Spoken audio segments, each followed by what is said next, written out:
하나님 말씀 누가복음 1장 46절부터 56절까지 보겠습니다. 마리아가 이르되 내 영혼이 주를 찬양하며 내 마음이 하나님 내 구주를 기뻐하였음은 그의 여종의 비천함을 돌보셨음이라. 보라, 이제 후로는 만세의 나를 복이 있다 일컬으리로다.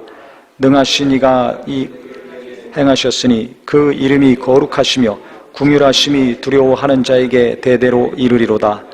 그의 팔로 힘을 보이사 마음의 생각이 교만한 자들을 흩으셨고 권세 있는 자를 그 위에서 내리치셨으며 비천한 자를 높이셨고 줄이는 자를 좋은 곳으로 배불리셨으며 부자는 빈손으로 보내셨도다. 그 종 이스라엘을 도우사 궁일이 여기시고 기억하시되 우리 조상에게 말씀하신 것과 같이 아브라함과 그 자손에게 영원히 하시리로다 하리라. 마리아가 석 달쯤 함께 있다가 집으로 돌아가니라. 아멘. 예수께서 마리아에게 가브리엘 천사를 보내셨죠. 이 하나님의 소식을 전하는 가브리엘 천사가 요셉에게도 찾아갔었고 마리아에게도 찾아갔습니다. 그래서 성령이 내게 임하시고 지극히 크신 이의 능력이 너를 덮으리니 내가 하나님의 아들 구세주를 잉태할 것이다, 이렇게 말씀을 하셨습니다. 그때 마리아가 깜짝 놀랐죠. 나는 주의 계집종이오니 주의 말씀이 내게 이루어지기를 원합니다 하고 했습니다. 그런데 그때 가브리엘이 뭐라고 또 얘기했냐면 누가복음 1장 36절에 내 친족 엘리사벳도 늙어서 아들을 배웠느니라.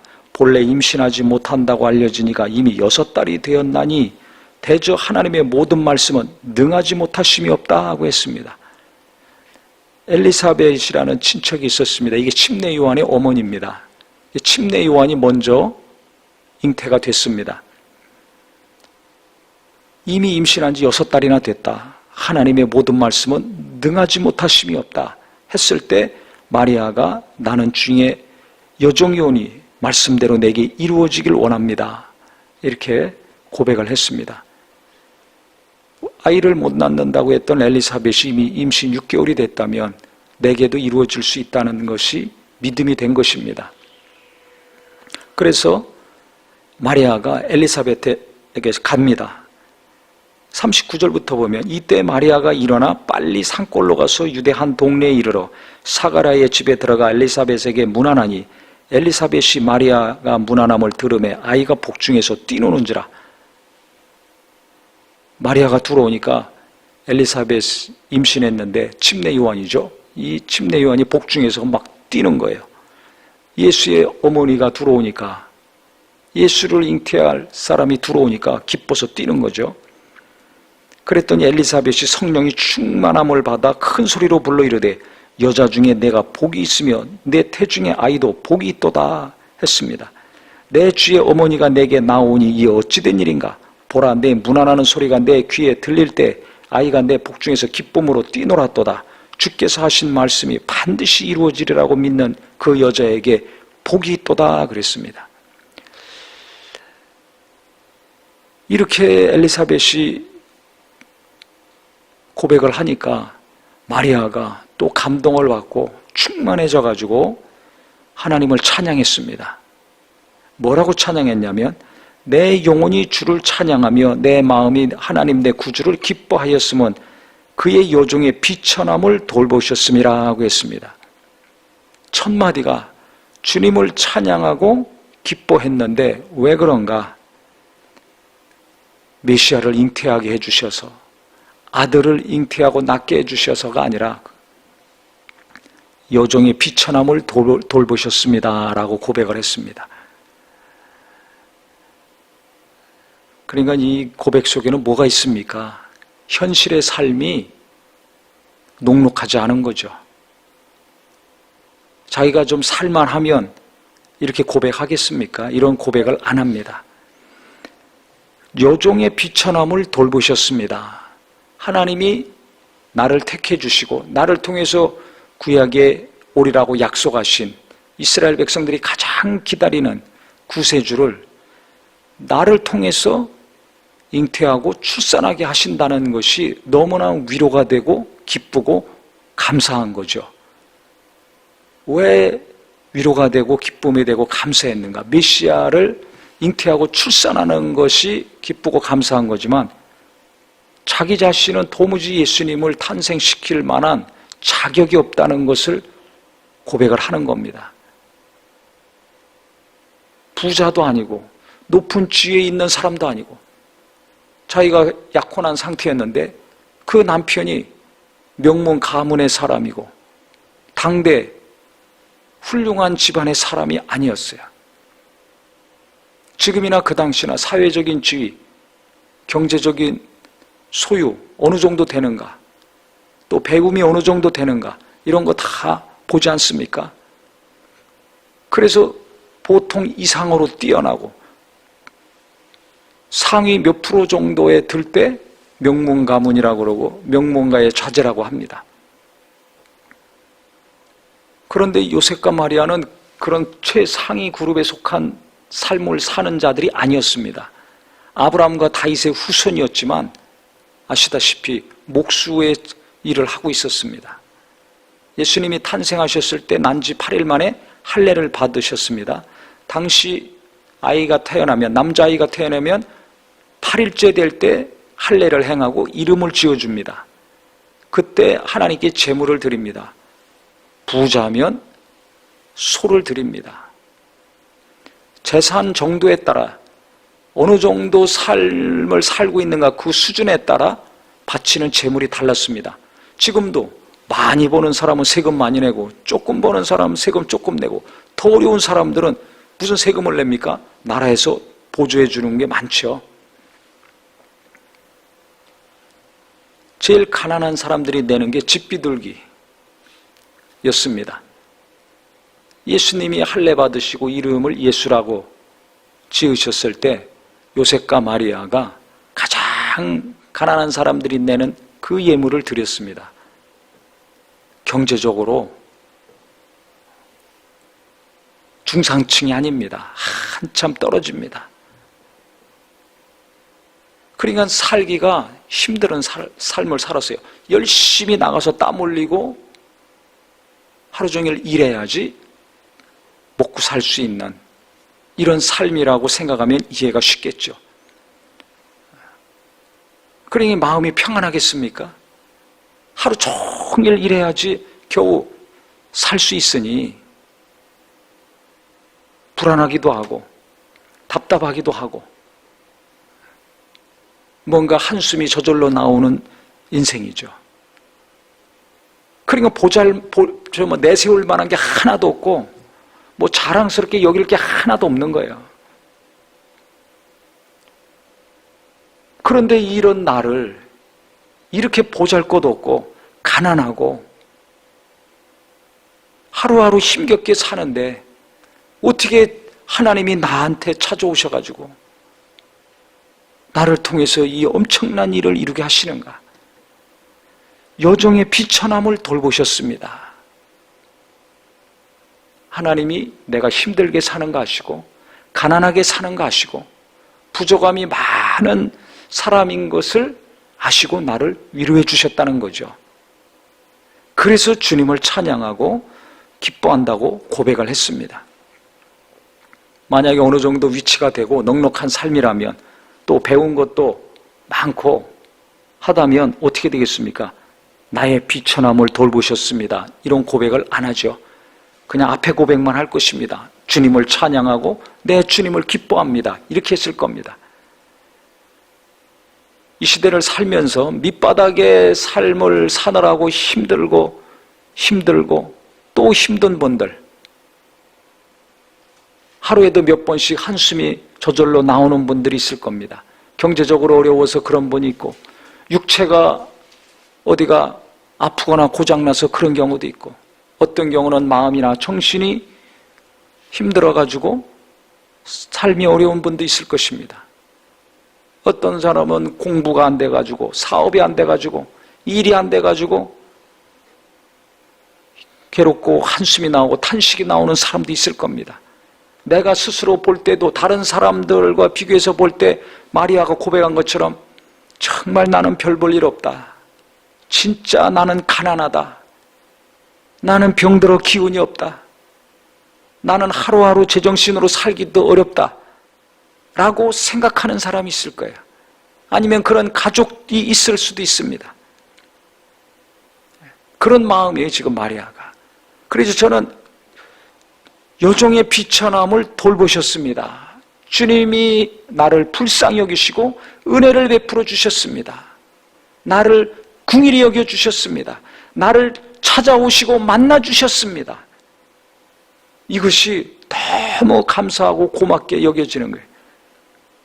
우리가 일을 잘할 때, 건강할 때, 만사가 평안하고 형통할 때는 이런 고백을 할 수가 없습니다.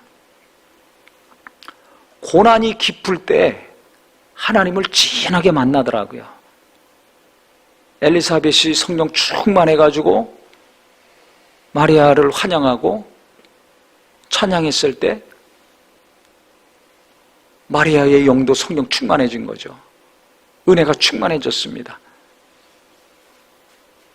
가장 겸손했을 때 그가 예수님을 잉태하게 됐습니다. 우리가 언제 은혜를 많이 받습니까? 언제 하나님을 진하게 체험합니까? 저도 올해 들어와서 지금 3월 초순인데요. 이 석 달 아직 안 됐는데 2달 열흘 동안에 가장 하나님과 관계가 깊어지고 가장 하나님께 은혜를 많이 받았을 때, 말씀에 가장 깊이 들어갔을 때가 언젠가? 제 마음이 가장 고통스러웠을 때입니다. 이 지금 마리아가 고백했듯이 여종의 비천함을 돌보셨습니다. 나의 비천함을 하나님이 불쌍히 여기시고 말씀을 통해서 위로해 주시고 기도에 응답해 주셨을 때 이 고백이 나옵니다. 자기 스스로 내가 비천하다고 생각할 때가 살면서 없는 사람도 있습니다. 아니면 한두 번 있는 사람도 있습니다. 어떤 사람은 수시로 그렇게 생각하는 사람이 있습니다.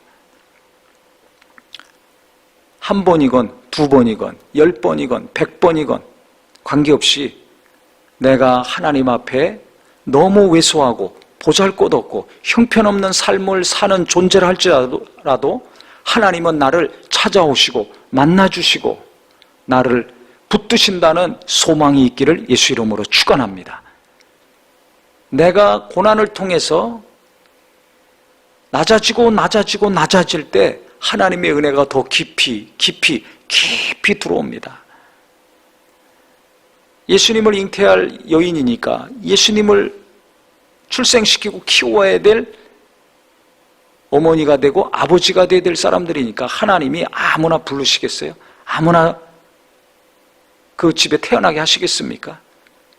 우리가 생각할 때는 하나님의 아들이니까 특수교육, 요새 영재교육 그러잖아요. 이 젊은 부모들이 영재교육에 관심이 굉장히 많습니다. 아이들 어렸을 때 영재학교 보내려고 그러고 특수학교 보내려고 합니다. 그럼 과거에는 안 그렇겠습니까? 다 좋은 학교 보내려고 하죠. 그러려면 하나님의 아들이니까 부잣집에 태어나야 되잖아요. 특수교육 시키려면 돈 많이 들어가야 되는데, 근데 부자인 남자와 여자를 택하지 않았어요. 공부 많이 하고 최고의 학벌을 가진 부모 밑에서 태어나게 하지 않았습니다. 유명한 가정, 아주 누가 듣든지 간에 이름 석자만 되면 다 할 수 있는 그 집안에서 태어나게 하지 않았습니다. 이름도 없고 빚도 없고 흠모할 만한 것도 없고 별 볼 일 없는 가정에서 태어나게 하셨는데, 중요한 것은 요셉이나 마리아나 하나님을 사랑하고 진실하고 순전한 사람들이었습니다. 거기에다가 내세울 만한 것도 없으니까 목에 힘줄 게 없는 거예요. 눈에 힘줄 것도 없습니다. 겸손한 사람이었습니다. 하나님은 마음의 중심을 보시는 분이기 때문에 요셉에게도 가브리엘 천사가 와가지고 내 약혼한 여자가 예수님을 잉태했다. 하나님의 아들을 잉태했다. 나면 이름을 예수라 해라. 임신한 것을 알고 조용히 끊으려고 했습니다. 아니, 약혼하면 당신은 거의 결혼입니다.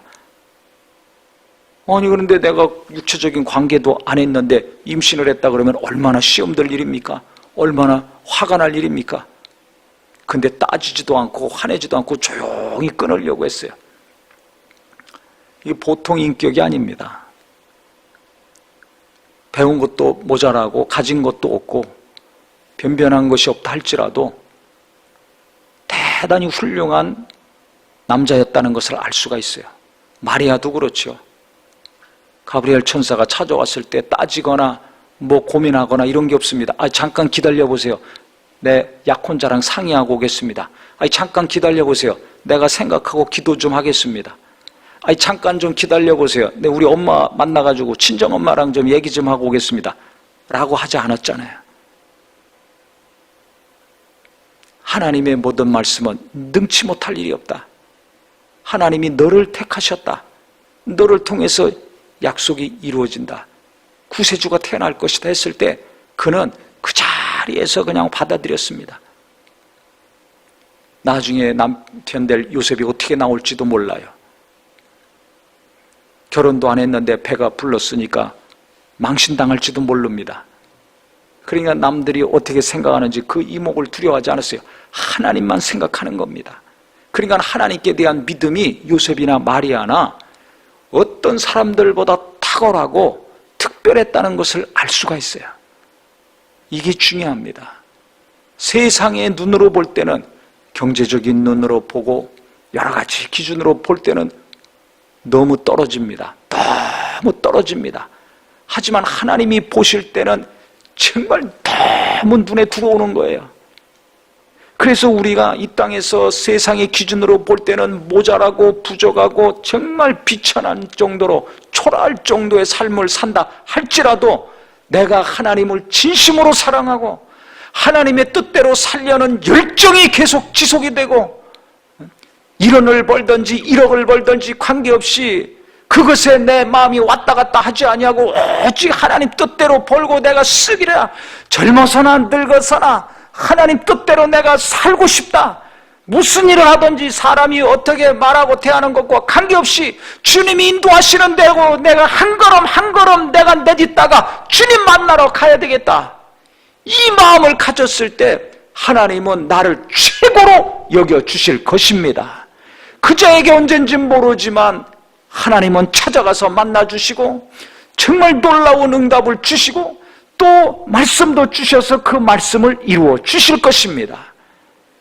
그래서 요셉에게 천사가 가서 하나님의 소식을 전하고 마리아에게 또 가브리엘 천사가 가서 이 구약의 자손대대로 기다렸던 메시아 탄생의 소식을 듣고 그가 주님을 찬양할 때 나의 비천함을 주님이 돌아보셨구나.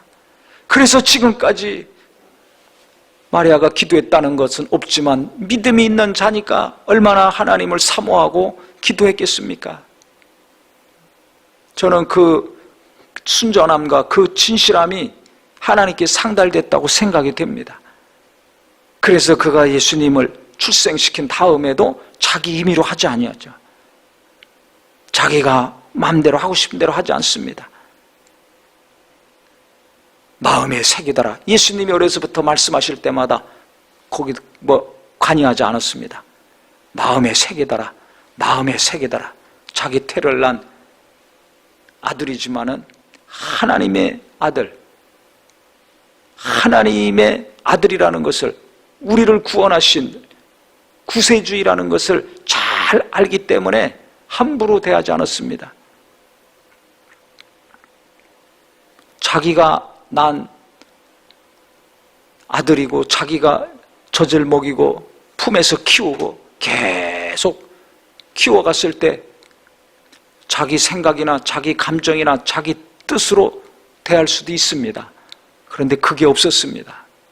우리가 하나님 뜻대로 키우겠다고 하나님 뜻대로 살겠다고 하면서 내 마음대로 할 때가 얼마나 많습니까? 그런데 성경을 보면 짧은 어린 시절이지만 마리아가 그렇게 한 것이에요. 나중에 예수님 죽으실 때도, 십자가에 매달리실 때에도 제자들과 같이 눈물만 흘리시고 바라만 보셨어요.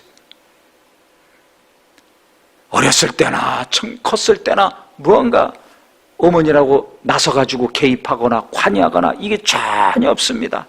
하나님의 아들이라는 걸 알아올고 임신했을 때부터 예수님이 십자가에서 부활하시고 승천하실 때까지 하나님의 아들로서 대하셨어요. 이거 인간으로서 어려운 거라고 생각을 합니다.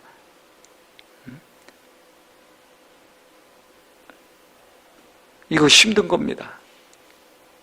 그건 뭘 의미합니까? 그 정도로 자기 자신을 조절할 수 있었어요. 그 정도로 자기 감정과 생각과 행동과 말을 절제할 수 있는 사람이었습니다. 이게 하루아침에 되겠습니까? 그러니까 우리가 세상적으로 뭐 부자다, 가난하다, 뭐 많이 배웠다, 못 배웠다, 뭐 잘났다, 못났다, 뭐 성공했다, 실패했다, 여기에 너무 신경을 쓰고 세상도 이것이 전부인 양 우리를 막 괴롭히는데요, 거기에 너무 빠지지 마시기 바랍니다. 바울이 고백한 것이 있습니다. 내가 자랑할 것은 오직 십자가밖에 없다 그랬죠. 예수께서 우리를 위하여서 십자가에서 죽으시고 거기서 부활하셨기 때문에 내가 자랑할 것은 그 예수 그리스도의 십자가밖에 없다 하면서 뭐라고 합니까? 나는 세상을 향해서 십자가에 못 박혔고 세상도 나를 향해서 십자가에 죽었다. 그러니까 세상이고 나는 간 곳 없고 찬송가에 있듯이 오직 구속한 예수 그리스도만 보이는도다. 나는 오직 나의 죄와 허물을 위해서 예수님이 죽으시고 부활하심으로 예수 안에서 나도 죄사함 받고 영생 얻는 그 길을 가게 하신 예수님만 바라보고 예수님만 의지하고 그분의 공로를 힘입어서 나는 일평생 산다. 세상이 나를 유명하게 대우하든지 나를 죽이려고 돌을 던지고 욕을 하든지 나는 그것에 대해서 죽었다는 겁니다. 이게 진짜 예수 믿는 자 아닙니까? 예수가 나의 죄를 담당하시고 부활하셔서 그 예수를 믿는 믿음으로 구원받은 것만 생각하지 마시고 예수의 십자가의 죽음과 부활을 내가 믿는다면 세상을 향해서 내가 죽은 것이고 세상은 나를 향해서 십자가에 죽은 것이다. 그래서 세상이 어떻게 돌아가든지 누가 무슨 말을 하든지 어떤 기준으로 나를 바라보고 평가하든지 관계없이 그것에 내 마음이 좌로나 우로나 치우치지 말기를 예수 이름으로 축원합니다. 왜? 예수님이 나의 주인이시고 예수님이 나의 구주시기 때문에 그렇습니다. 그 사람들이 뭐라고 그래서 내 믿음이 왔다 갔다 한다면, 그 사람들이 뭐라고 해가지고 내가 주님의 인도함을 받는 게 방해가 된다면 어떻게 되겠습니까? 마리아가 어려서부터 뭔가 개입하지 않았어요. 관여하지 않았어요. 하나님이 인도하시는데 무엇인가가 중간에 끼어들면 안 됩니다. 성령이 역사하시는데 무엇인가가 끼어들면 안 됩니다. 그렇기 때문에 우리가 이 세상에 살면서 많은 소리를 듣고 많은 일을 겪지만은 주여 나는 죄인으로소이다, 마리아의 고백처럼 여종의 비천함을 돌보셨습니다 한 것처럼 주여 나의 부족함을 아시고 나의 연약함을 아시지 않습니까? 나를 불쌍히 여기시고 나의 기도를 들어주시고 나를 돌봐 주시옵소서. 겸손한 심령으로 바울의 고백처럼 세상을 향해서 등을 돌리고 또 내가 세상을 향해서도 십자가에 못 박고 그래서 오직 예수의 인도하심, 나의 목자이시고 구주이신 주님의 인도하심만을 받으려고 할 때 성령은 우리 속에서 강력히 역사해 주실 것입니다. 뭔가 성령이 나를 인도해 가시는데 세상이 주는 영향을 받아가지고 갈 바를 모르고 길을 잃어버리니까 불안하고 혼란스럽고 충격받고 헤어나질 못하는 거예요. 대통령 선거 그저께 끝났죠? 그 결과에 자기가 제가 설교도 했지만 자기가 지지하는 사람이 떨어진 경우가 지금 40%입니다. 어떻게 할 겁니까? 그 40%는 절망. 뉴스 들었는데요, 그 다음날, 선거 다음날 어떤 사람은 출근하는데 눈물이 막 나오더라는 겁니다. 얼마나 충격을 받고 괴로우면 눈물이 다 나오겠어요. 그 정도로 슬픔과 고통에 빠진 사람이 있습니다. 어떤 사람은 자기가 지지하는 사람이 당선이 되고 지지하는 당에 속한 자가 당선돼서 너무 기쁘겠죠. 그래서 싱글벙글 아무것도 안 해도 기분이 좋아가지고 파티하고자 하는 사람도 있을 것입니다. 그러면 나는 예수 믿는데 나는 어떻게 되고 있습니까? 내가 원하는 사람이 떨어져가지고 절망 가운데 빠져 있습니까? 내가 원하는 사람이 돼가지고 막 마음이 잔치집입니까? 누구는 초상집이고 누구는 잔치집이에요. 이것도 저는 큰 문제라고 생각합니다. 예수 믿는 사람이 슬퍼해도 슬픔이 잠깐으로 끝나고 기뻐해도 기쁨은 잠깐으로 끝나고 예수님으로 더 기뻐하고 예수님의 뜻이 이루어지지 않는 것 때문에 더 슬퍼하는 우리 모두가 되기를 예수 이름으로 축원합니다. 하나님 뜻을 이루는 것으로 기뻐하는 것인가? 하나님 뜻이 이루어지지 않을 때 얼마나 슬퍼하는 것인가? 가만히 보세요. 세상에서 내가 원하는 것이 돼서 기뻐하고 안 돼서 슬퍼한다면 내가 기준이에요.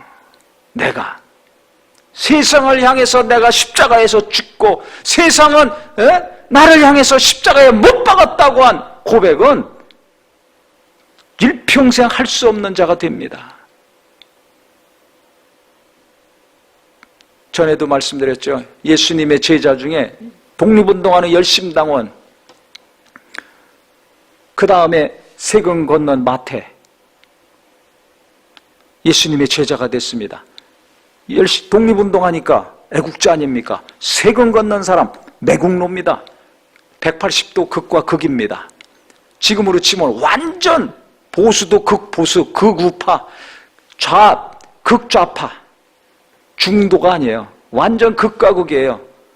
근데 이 두 사람이 얼마나 어울릴 수 없는 사람입니까? 상종할 수가 없습니다. 근데 예수의 제자가 됐어요. 하나는 칼을 내려놨습니다. 하나는 세금 돈주머니 내려놨습니다. 칼로 대적하면서 나라의 독립을 위해서 목숨 내건 사람과 세금 주머니가 되면서 돈 걷어가지고 자기 주머니도 넣고 로마에 갔다 바쳤던 사람과 어떻게 같이 한솥밥을 먹을 수 있습니까? 어떻게 같이 다닐 수가 있습니까? 예수 안에서 세금 주머니 내려놓고 칼 내려놓으니까 하나가 됐습니다. 독립을 운운하고 매국노를 운운하고 하는 것이 없습니다. 예수 안에서는 이념이 없어요. 예수 안에서는 뭐예요? 하나가 되는 겁니다. 내려놓으니까 하나가 되는 겁니다.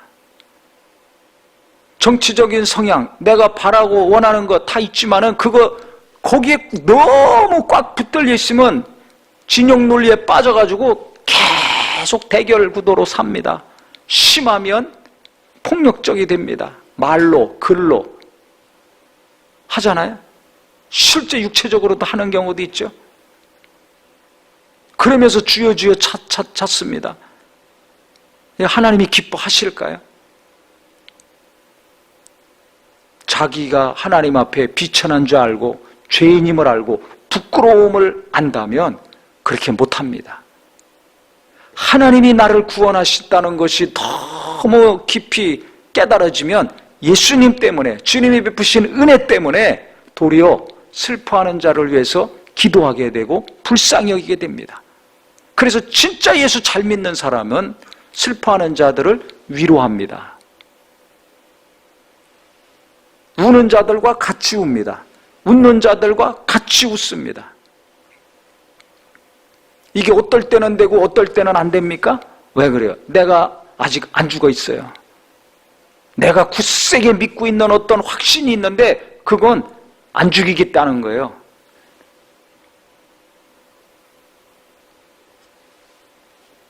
내 안에 무엇이 살아있는가를 보셔야 됩니다. 그래서 예수님 안에서 열심당원과 세리가 제자가 돼가지고 하나가 돼서 예수를 증거하는 삶을 살았습니다. 어떤 정치적인 성향이 있든지 어떤 비전과 소망이 있든지 예수 안에서 하나 되게 할 수 있는 은혜가 있기를 예수 이름으로 축원합니다. 무엇인가 내가 맞다고만 고집하고 있다면 그 사람은 뭔가 잘못된 거예요. 그게 성경에도 나와 있지 않습니까? 뭔가를 내가 안다고 생각하는 자는 뭘 모르는 것이다. 인간은 불완전한 존재입니다.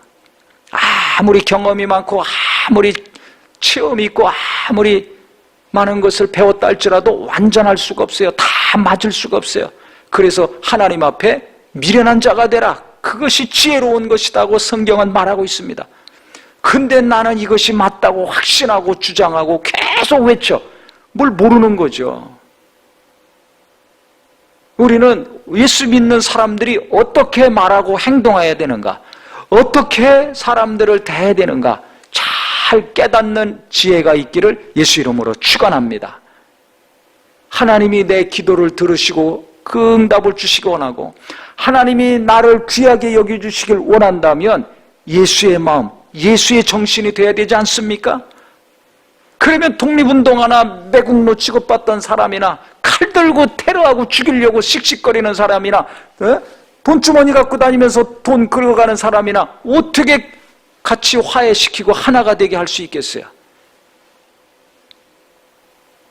이 사람도 품고 이 사람도 품는 것이 예수 믿는 사람들인데, 종이나 자유자나 여자나 남자나 너희는 다 예수 안에서 하나라고 했는데 어떻게 다 하나로 뭉쳐갈 수 있습니까? 나부터 왼수같이 생각하는데, 그러면서 주여 주여 하고 있잖아요. 우리는 예수님 이외에 내가 확신하고 있는 거 있으면 그거 문제라고 생각하셔서 그거 하나 둘씩 내려놓으셔야 됩니다. 그래야 내 영혼이 삽니다. 바울의 고백이 진짜 맞는 겁니다. 세상을 향해서 내가 십자가에 죽었고 세상은 나를 향해서 십자가에 죽었다. 그래야지 내 안에 예수가 살아나시고 예수의 마음과 예수의 정신으로 계속 살아갈 수 있습니다. 그래서 다른 어떤 것도 나를 지배하지 않도록, 예수님 이외에 다른 어떤 것도 내 마음이 빼앗기지 않도록 하시기를 예수 이름으로 축원합니다. 그래서 성령님이 정말 그 중심을 귀하게 여기셔서 계속 나를 위로하시고 격려하시고 역사하여 주셔서 어려울 때마다 나를 찾아주시고 만나주시고 큰 응답을 주실 수 있는 복된 자가 되시기를 예수 이름으로 축원합니다. 기도하겠습니다.